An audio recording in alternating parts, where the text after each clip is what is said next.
Yes, Rascal and Disco beer review with me, Disco, coming at you with another beer video from in front of the cans and bottles here on the bar. I'm still lamentably calling the Disco Arms. This video is indeed a little bit of a lament, being I've just got back from my local bottle shop and bar, the Beer Asylum over in Pinner here in northwest London. Place that I've had some good beers and some good nights out in over the years, but sadly, most recently, I haven't been able to get back to for various reasons. However, more sadly, due to difficult trading conditions recently, Jason, the owners, decided to call it a day, and this will be the last weekend. So I popped over to see what was left and picked up a few beers. It was quite quiet when I got in there, so just had enough time to stop for a quick beer. The taps were dry due to running down stock after having decided to call it a day.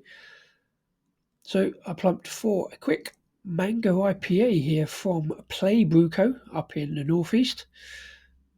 Had some of those beers before. It's good to see them down here in London. Don't see them that often, but I know they've been stocked at Beer Asylum. So I tried this mango IPA. Lovely, refreshing, fruity little number with good mango flavour. Not too hoppy, Chinook hops, but kind of in the background to the mango. Nice and refreshing, straight out of the fridge, and didn't last long in the glass. Despite the low stock of cans and bottles in the fridges even, there was still plenty to choose from, and I still had to manage to limit myself. I said I was going to pick 5, and I've actually gone with 6. So I thought I'd do a quick beer haul by way of thanks to Jason and a Beer Asylum, and some good beers to sign off with. Got 3 cans, 3 bottles, so I'll do the cans first of all.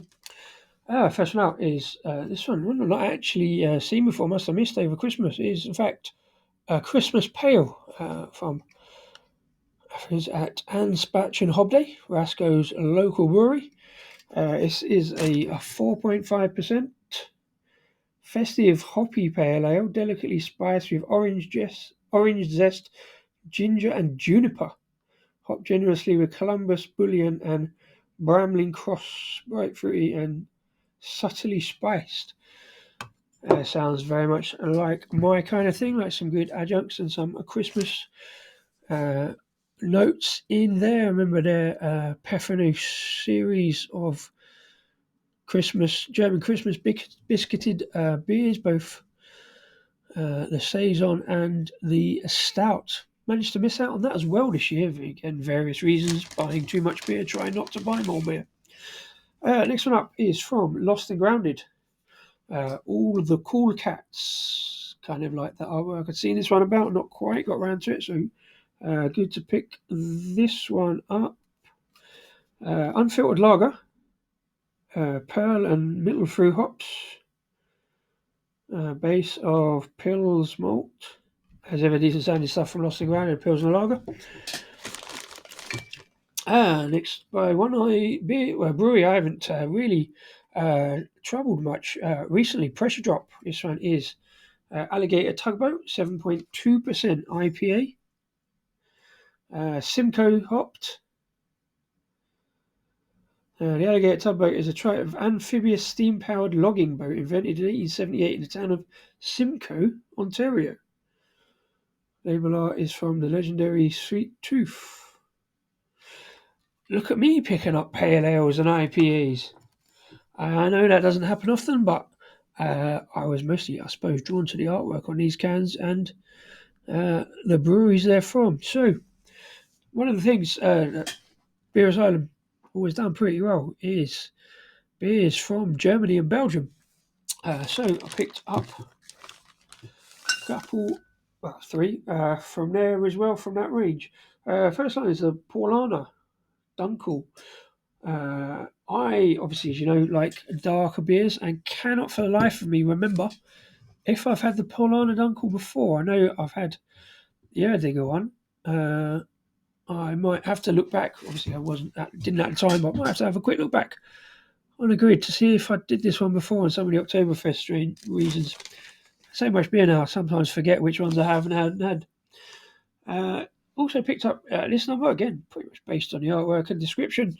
Don't know anything about it. It's from Ayinger, a German brewery that I probably haven't had enough of, to be fair. Another Dunkel's Bearish Stark Beer. Celebrator Doppelbock. So something dark and strong. Again, sounds very much like my kind of thing. 6.7%. Sounds good. And finished off with something that I really should have drunk before now and have never quite got around to it.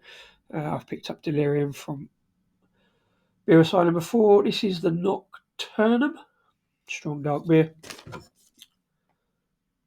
In the fairly familiar style of bottles with the pink elephant on. 8.5%. Lovely little lineup there, I think, of something slightly unusual, something new, something traditional, something old. Look forward to diving into them at some point as soon as I can. I know I keep saying I shouldn't buy more beer, I've got too much, but just as, well, helping clear the stocks at Beer Asylum, just doing my bit, was pleased to pick up this little range. Coming under 30 quid, so it was good. Never mentioned the price normally, really, but that was a good little range, I think. Pleased with that. So, yeah, little lament to another in, I guess, a long line of establishments that have struggled in the craziness of retail and the beer industry in the last few years. Let me know what you think of this little lineup, and so long, and thanks to the Beer Asylum. Cheers, and enjoy the beers. I've been Disco of Rasco and Disco Beer Review. See you on the next one.